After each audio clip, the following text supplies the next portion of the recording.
Bom dia, seu Madruga. O que tem de bom? Bom dia pra quem? Fique por dentro das notícias do dia da pior forma possível. Apresentação: André Arruda.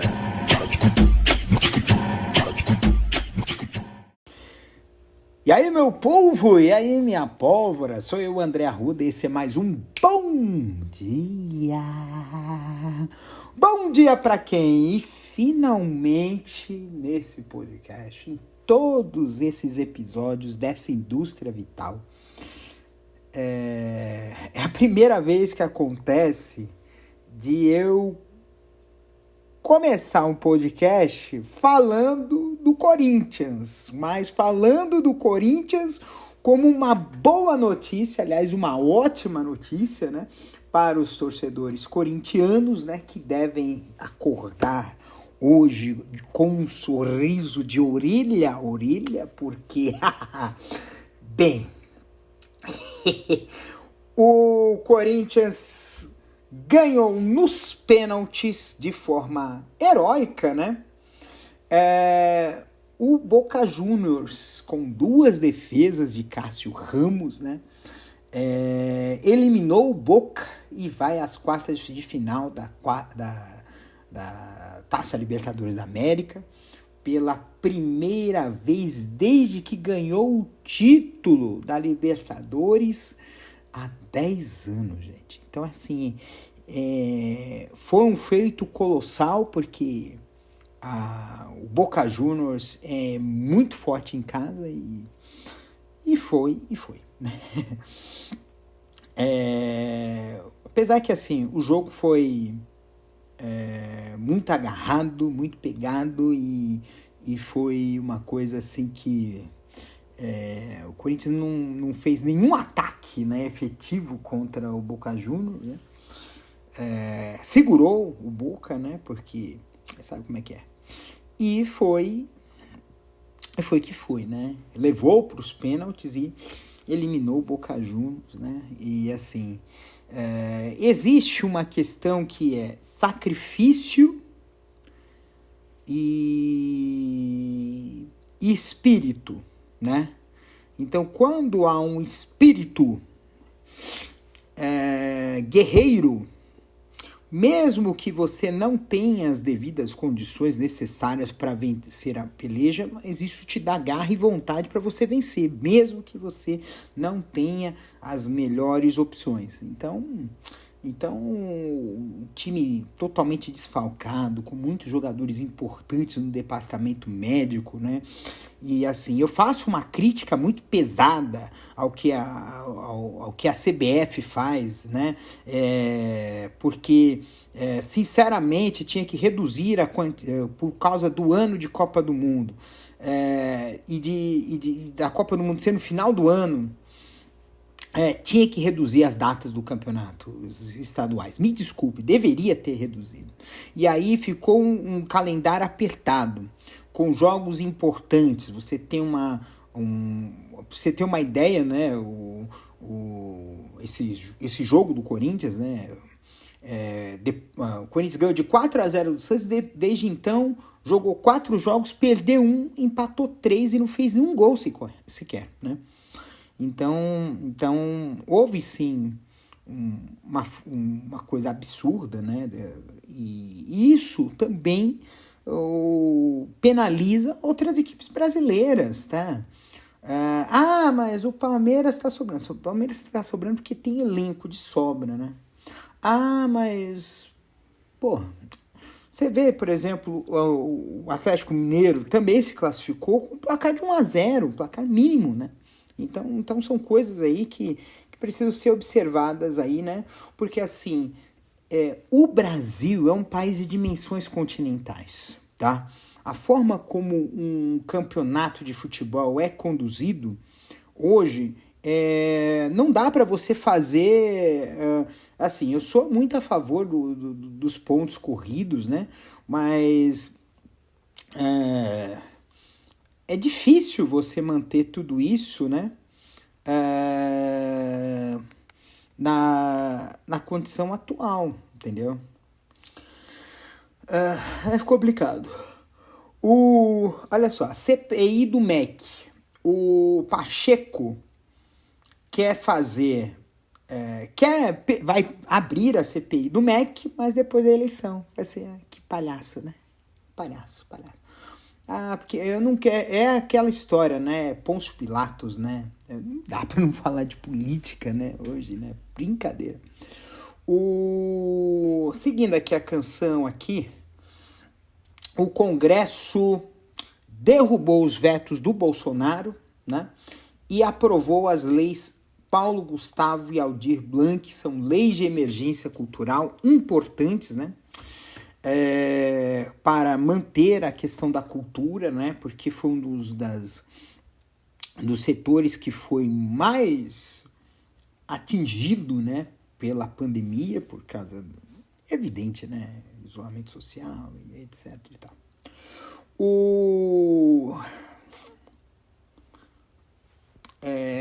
A Procuradoria-Geral da República arquivou a apuração contra Bolsonaro por demora na vacinação infantil contra a Covid. Nem vou ficar colocando essa história aqui. A Covid, a média móvel de casos completou 10 dias e continua em tendência de alta. Meu pai do céu.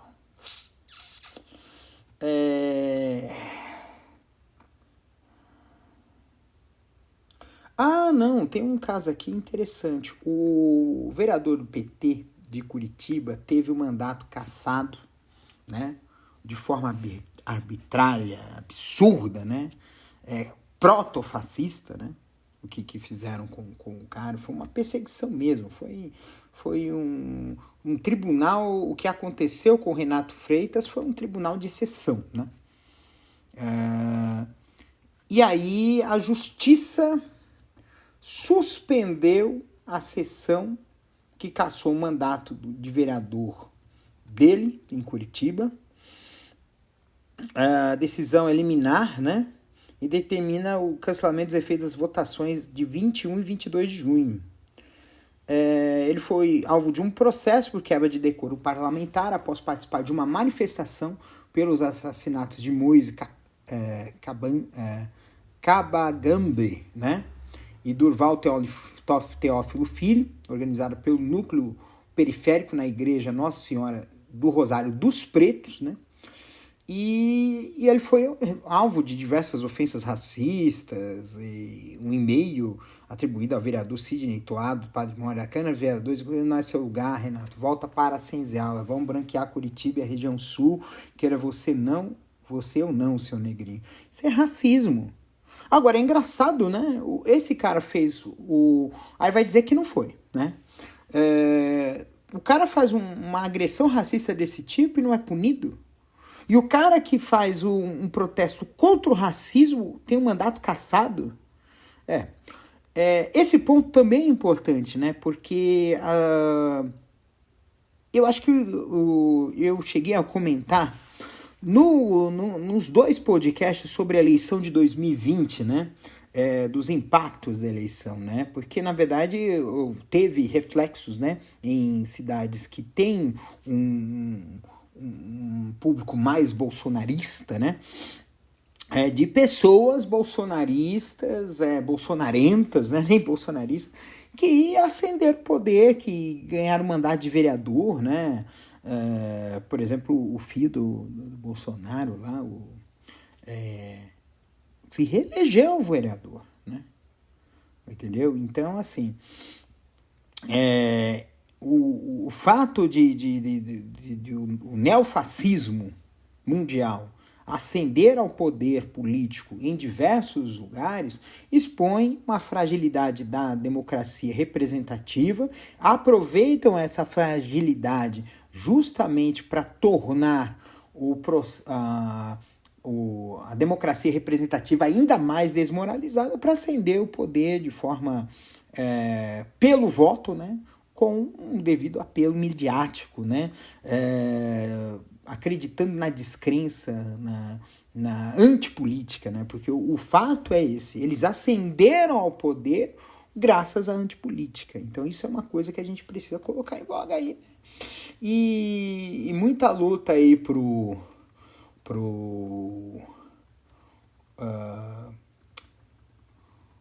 Renato Freitas, né?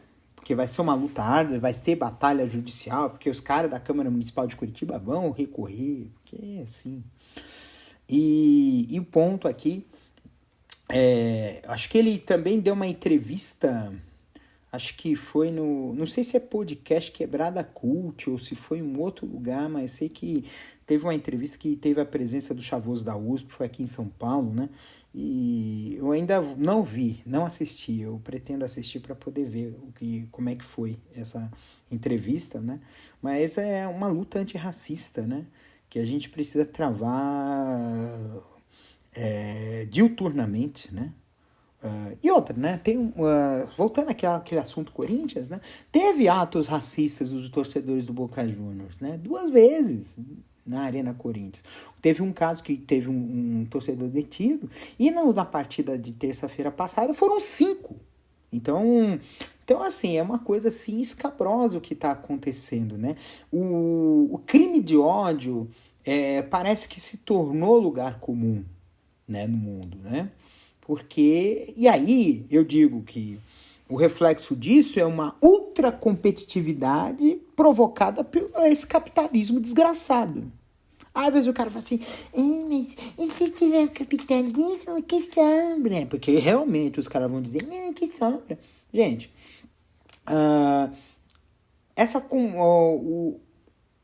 essa competição ela já está desequilibrada, porque a gente sabe que é um jogo de cartas marcadas e que sabe quem é que vai vencer.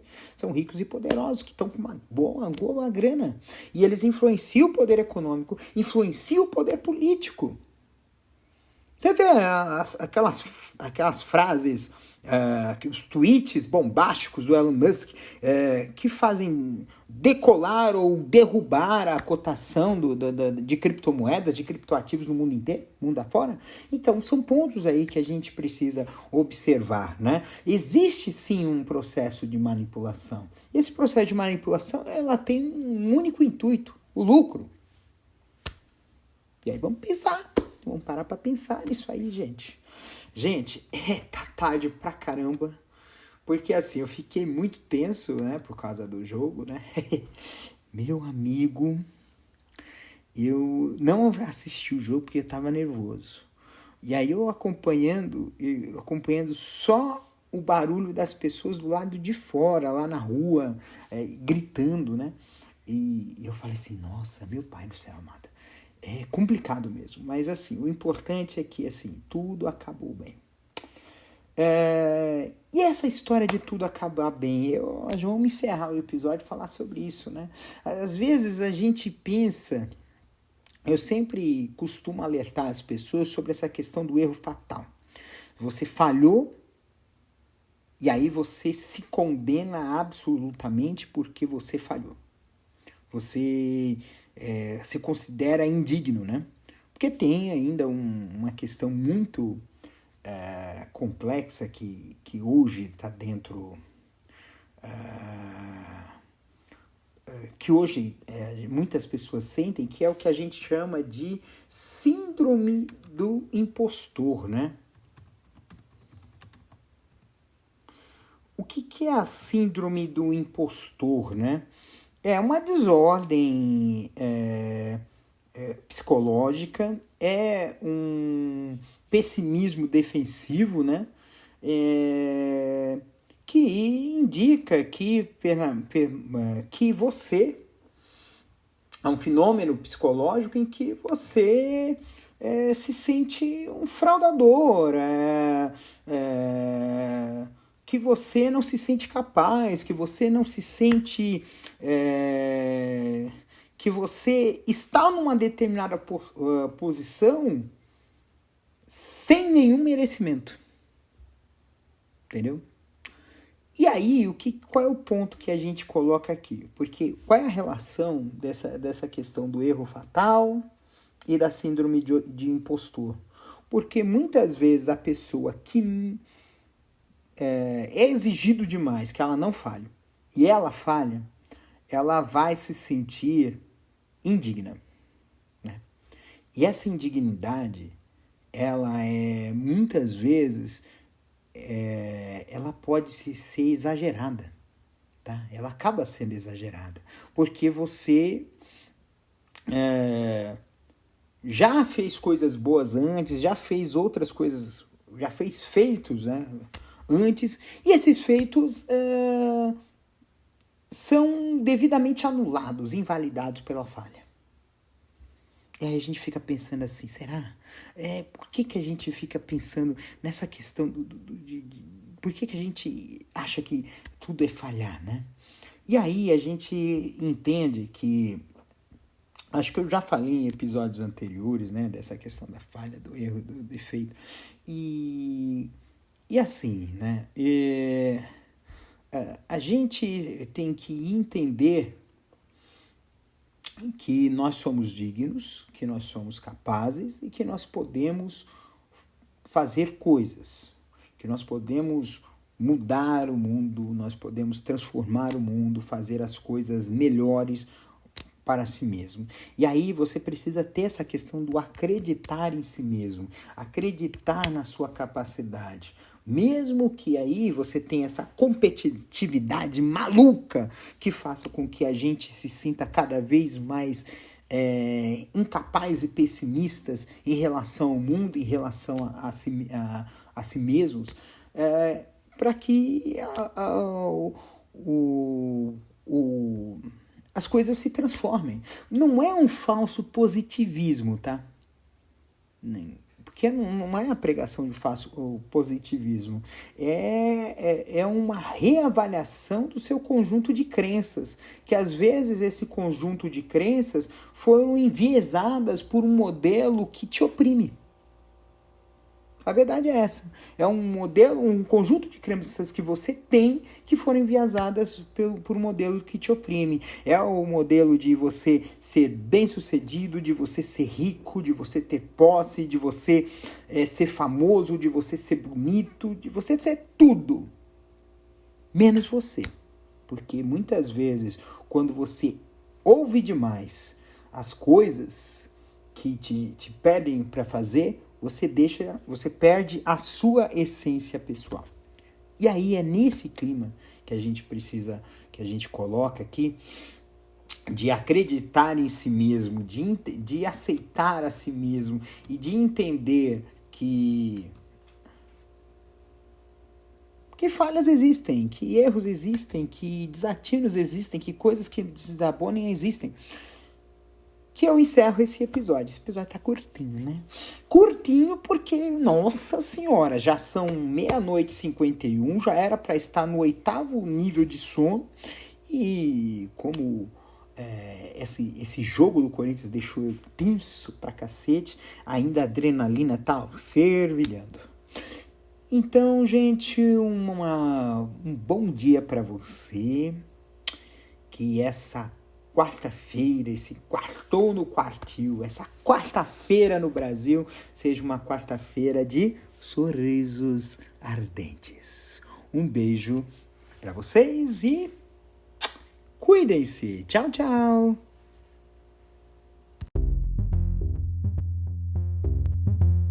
Este episódio é uma produção da Castor AMT, www.castor.com.br.